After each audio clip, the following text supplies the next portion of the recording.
looks at him and he says, "What do you see now?" He says, "The dark man is gone." He looks at him and the man passes away. What does this mean? Again, one of two meanings. And listen to this. A, this man was a righteous man. This young boy, this young youth was a righteous youth. He prayed and he fasted. He did all of the wajibat, stayed away from all of the muharramat. Why?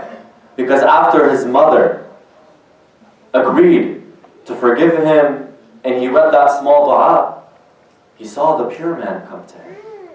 Which means the mani', what was causing him not to see the pure angel of Allah subhanahu wa ta'ala taking away his soul, was that one sin that was covering up everything he worked for in the last 20 or 30 years. And that was making his mother angry. It covered up everything else. Everything else had no value at that point in time.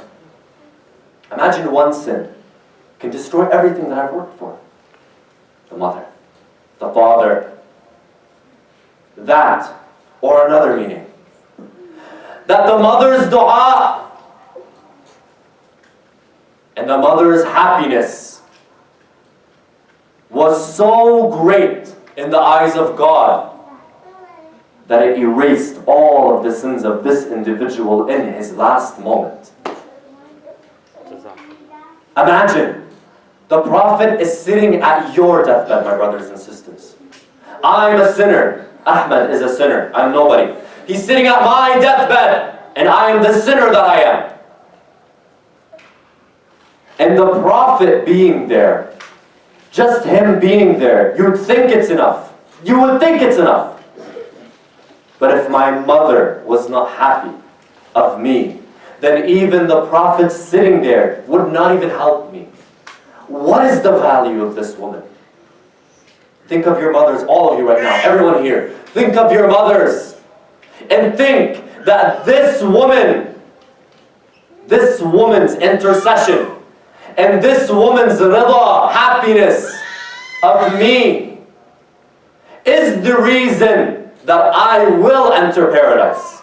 And that is true. 100% true.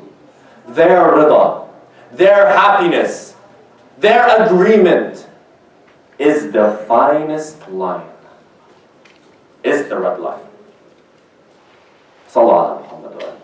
Allahumma salli ala Muhammad wa ali Muhammad.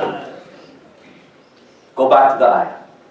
إما يبلغن عندك الكبر أحدهما أو كلاهما فلا تقل لهما أف. If one of them grows old, or both of them grows old, do not turn to them and say even uff. Uff. Imam al-Sadiq alayhi salam, when it comes to this ayah, you know what he says? He says if Allah subhanahu wa ta'ala found or saw any other phrase or any other action towards the parents that is negative, that is less than uff, he would have said it in this ayah. In other words, just the mere blowing of air as a sign of disrespect is considered uquq, is considered disobedience and disrespect. Just that much, my brothers and sisters. In another one, another hadith, it says, if the child looks at their parents at a hateful look, even if they're not looking, even if they don't see, and subhanAllah, you see this a lot. The mother goes to the son, tells him you can't play video games. The mother walks away, and the son gives his mother the ugliest stare. They say even this stare, that stare, is considered uquq. In a hadith, I believe it says the person is cursed, mal'un. It's just that stare. Imagine that. Imagine that, my brothers and sisters. And here I saw this with my own eyes. I saw it with my own eyes. How much the individual that disrespects his parents will strive and strive and strive and never get to what they want. All because they disrespect their parents. And how sometimes the simplest means of disrespect can be the demise of that individual and everything that he's working for. I've seen it myself. Let me tell you the story. If you want to know the story, sallu ala Muhammad wa ala Muhammad. Allahumma salli ala Muhammad wa ali Muhammad. Listen to the story. There was a brother that I know, I'm not going to say his name, let's just say his name is John. He's not really a brother, but he's a guy. Let's call him John. John, he works as a car part wholesaler. He buys and sells car parts. His mother started the business, and his mother got into an accident, and he took over the business. And he expanded the business. In the beginning, his mother was just selling fluids, car fluids. He expanded the business, and now he got into car parts, brakes, rotors, whatever you want. His mother still helps him with the finances of the business. Once I had some business with the brother, with the guy. I was in his shop. And his mother walks in. This man is engrossed, he's on his computer engrossed looking at car parts. He's trying to put in his next order. His mother comes in and starts talking to him. She's talking to him very nicely. She's the sweetest lady. Sweetest lady. She starts talking to him very nicely. He looks at her, starts yelling. Screaming at his mom. Screaming. Because she interrupted him while he was on the computer looking for his next order. His mother walks away embarrassed. Because the workers are guys my age. His mother is 50, 60 years old. She walks away embarrassed from her son. This very same man, in the shop, he's a monster. Monster. The lowest degree of akhlaq, ethics and morals, values, respect, none. And the way he's known amongst the people in the community, rather in his own industry, is that he's a crazy man. You know this very same brother? This very same guy graduated university with the highest degree and was going to move to our capital of Canada, Ottawa, to work in the government. Look where he is now. He's considered crazy by his peers. He's considered to be a lowlife by his peers. They make fun of him. But just before, he was going to move to Ottawa and work in the government and make millions. But now he's the crazy man. All because of what? All because of his mother.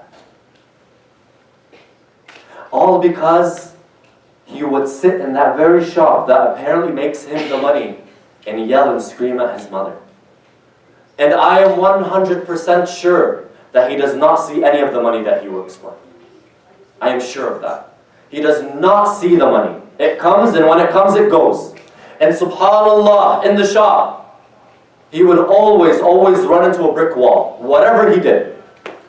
If he ordered, he would order too much. If he ordered, the orders would not come in. He has no tawfiq.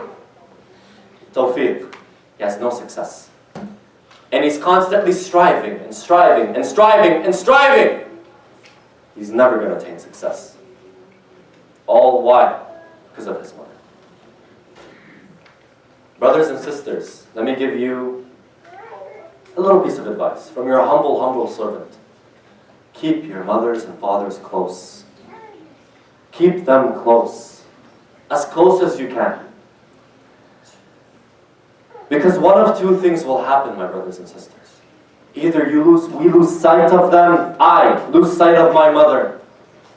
And my mother is the very reason why I never attain success, because of how I treat her. Or, even worse, I lose sight to such a degree that my mother will go and perish and pass, and I'll never reap from her benefits. And that is the dua of the mother. Why? Because the hadith says, the dua, the supplication of a mother to her child is answered, mustajab. And how many people, my brothers and sisters, see their parents in the funeral? Why? Because they were disrespectful and the parents don't want to see them anymore. Keep your parents close. Umm al-Baneen teaches us that. Keep them close. Because they give you your value. Who tells you that? Me? Ahmed? Does Ahmed say that? No. Imam al-Sajjad says that. Go on to the second question. What did Imam al-Sajjad alayhi salam say about the parents? Listen what he says. Sallu ala Muhammad wa ala Allahumma salli ala Muhammad wa ali. Listen to this, my brothers and sisters. Listen to this. In Risalat al-Huquq, the Imam alayhi salam outlines the right of the mother and the right of the father. He begins with the right of the mother first, but we're going to begin with the right of the father. Listen what he says. You want to know where your value stems from? All of us, the ones with the PhDs and the master's degrees, let's see where our value stems from. Listen to this, watch. وَأَمَّا حَقُّ أَبِيكَ. As for the right of your father, فَتَعْلَمْ أَنَّهُ أَصْلُكَ وَأَنْتَ فَرْعُهُ وَأَنَّكَ فَرْعُهُ. As for the right of your father, it is to know that he is your source and you are a mere branch from his tree. وَأَنَّكَ لَوْلَاهُ لَمْ تَكُنْ. And know that if it wasn't for him, you would not be. Here's where we want to stop. فَمَهْمَا رَأَيْتَ فِي نَفْسِكَ مَا يُعْجِبُكَ فَاعْلَمْ أَنَّ أَبَاكَ أَصْلُ النِّعْمَةِ عَلَيْكَ. Whatever you see that is good inside of you, Ahmed, whatever you see good inside of yourself, then know that your father is the essence and the source of that blessing on you. Because see, sometimes we get to a point where if we come from immigrant families, we come from families that are not necessarily educated, and wallah, I have now the bachelors and the masters, I come and think that I'm smarter than my parents, and I have something over my parents. Amir al-Mu'mineen, alayhi salam, and Imam al-Sadiq, and Imam al-Sajjad, they tell us, don't we ever think we are better than our parents. Because if it wasn't for my mother staying up at night while I cried, I would not have gotten that bachelor's degree. And if it wasn't for my father working late nights and staying up and running around trying to get just some food on the table, I wouldn't have had the energy to write my final test and receive that master's degree. Never should I think, my brothers and sisters, I'm better than my own parents. And never should I think that I get my value from what I have reaped and taken and harvested. Rather, if I harvested anything, it was because they planted it. And if I reap the benefits of anything, it is because they built it. Understand, my brothers and sisters, your value is directly linked to them. Always. It will never, ever, ever change. That's a law in this universe that will never change. How I know this? How we know this? The Quran. It tells us, even if those parents order you to disobey me, Allah, He's speaking, listen what He says. He says, even if your parents order you to disobey me and worship other than me, don't obey them, but live with them righteously. Live with them kindly. Be good to them. Why? Because I did not give you a limit of goodness. I did not say the goodness has a limit. Rather, it is what we call mutlaq, unlimited, in every single manner. Going back to the very first ayah, see how the Quran links itself to each other. All the ayat, they link. What did God say? وَقَضَى رَبُّكَ أَلَّا تَعْبُدُوا إِلَّا إِيَّاهُ وَبِالْوَالِدَيْنِ إِحْسَانًا. He said, utmost unlimited goodness. We call this anwan mutlaq. We call this mufrad mutlaqa. Mufrada mutlaqa. It has no limits whatsoever. It has no limit whatsoever. Utmost goodness. Sallallahu Alaihi Wasallam. Allahumma salli ala Muhammad wa ali Muhammad. For the love of your parents, parents another one, please. Sallu ala Muhammad wa alihi.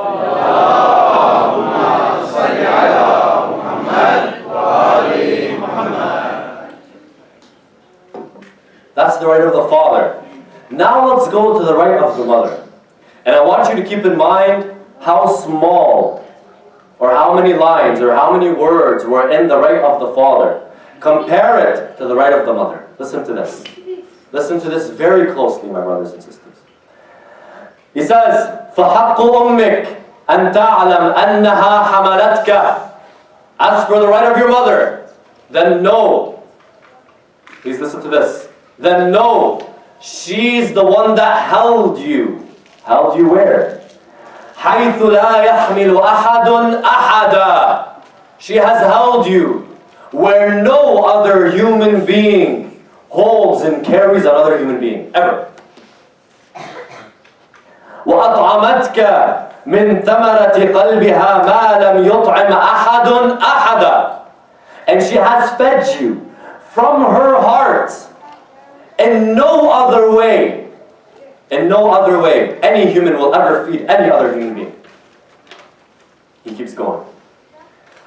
وَأَنَّهَا وَقَتْكَ بِسَمْعِهَا وَبَصَرِهَا وَيَدِهَا وَرِجْلِهَا وَشَعْرِهَا وَبَشَرِهَا. And she protected you with her muscles, with her hair, with her hearing, with her sight, with every single thing God has ever given her. And the mothers here that remember what it felt to be pregnant, they understand exactly what that means.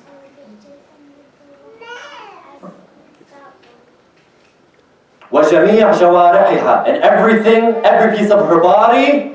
And here's the beautiful part. Listen when he says, مُسْتَبْشِرَةً بِذَلِكَ. And she was more than happy to do it. More than happy to do it. Go to your mother tonight. Every one of us here. Go to your mother tonight and ask her, how did it feel to be pregnant with me? Ask your parents. Ask your mother. How did it feel to be pregnant with me? They might say, oh, it was hard, it was painful, it was this, it was that. But then ask them at the very end, would you do it again? You will say yes. Would you do it one more time to have me as an individual here? Would you do it once again? You say yes. They will. Because they were more than happy to do it. More than happy to do it. And they never cried once. And they never complained once. They were more than happy. And then he keeps on going for another 2 or 3 lines until he gets to here. فَرَضِيَتْ أَن تَشْبَعْ وَتَجُوعْ هِيَ. She was happy that if you were satisfied, were not hungry anymore, you were full, she will be hungry, not she. وَتَكْسُوكَ وَتَعْرَى. That you have clothes on top of your back, although you're an infant. And she herself may not have clothes, she has no problem. She could wear the same exact piece of clothing for a week on end, and will change her clothes every single day 3 times. She would have no problem with that. And she would do it again. وَتَرْوِيكَ وَتَظْمَى. And make sure that you're not thirsty anymore. You got what you needed from the drinks, from the water. And she goes thirsty. She had no problem at all. And it keeps on going for 2 or 3 more lines. If you count the lines and compare them, there was maybe 2 or 3 lines for the father, but 5 or 6 lines for the mother. What's the Imam telling you, my brothers and sisters? Your mother, your father, yes. Al-Ras, that's the mother. The mother, the mother, the mother, the mother, the mother. The Prophet was asked, Ya Rasulullah, Ya Rasulullah, asked for some sort of advice. Listen to what he said. Listen to what he said. Everyone here, listen. He said, your mother, your mother, your mother, your father. أمك ثم أمك ثم أمك ثم أبوك. Your mother 3 times, and then your father at the very end. Why the mother 3 times? Some of you may have heard this saying, but the mother is 3 pillars of the house, while the father is 1 pillar. The mother is 3 of those pillars. The father is 1. Take away the mother. the whole entire house falls. But take away the father, the woman, the mother can hold it together. The mother can run it. She can be the mother and the father. But the father will have the hardest time being the mother. The hardest time. Your mothers, my brothers and sisters, and I talk especially to the brothers. Talk to myself first because I am in your shoes. I'm no older than you. Speaking especially to the brothers. Your mother, keep her so close. Keep her the closest one to you. Keep it and let it be the mother. When you get married, your wife is second to your mother. Some of you may not like that, with all due respect. That's reality. Your mother is not second to your wife. Your mother is first. No matter what anyone else says. And quote me on it. Because if you quote me on it, you quote Rasulullah sallallahu alayhi wa sallam, because this is in the hadiths of Rasulullah.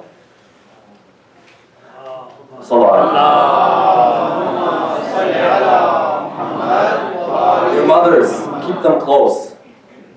Do not take over. Do not let your family life take over the relationships you have with your parents. Do you know why? Let me tell you why. Let me tell you why, my brothers and sisters. It's because the Prophet ﷺ said these words. And if you write these words in gold in every single masjid around the world, you will not give the true value of these words. Listen to what he said. Al-Jannah tahat aqdam al-ummahat. Jannah itself is under the feet of the mother. The foot, which is the lowest part of the body. And if I wanted to disrespect each and every one of you, I show you my foot. I show you my foot. That foot is where paradise lies. So, that foot is where paradise itself resides. Kiss your mother's hand. Because if under her foot is paradise, in her hands is blessing and mercy in its entirety. If under your mother's foot is the lowest part of paradise, then I assure you, your mother's forehead is the highest level of paradise. If the lowest level of paradise is under your mother's foot, then I assure you, the forehead of your mother and the hand of your mother encompass the highest level of paradise. And I will prove that. We will prove that with hadith Nabi Musa alayhi salam. Listen what happened to Nabi Musa alayhi salam. Listen what happened. Keep this one. This one's a beautiful one. Nabi Musa alayhi salam is said in the riwayah. He speaks to God and says, Ya Allah, who is the one that is going to be with me in paradise? Who is the one who is going to be my neighbor in paradise? Who do you think? The first thing that comes to your mind is some scholar somewhere, some qari aza maybe, a famous speaker, whatever maybe. Allah subhanahu wa ta'ala says, go to this store in the market. He's a butcher. Go to him. Find this man with these qualities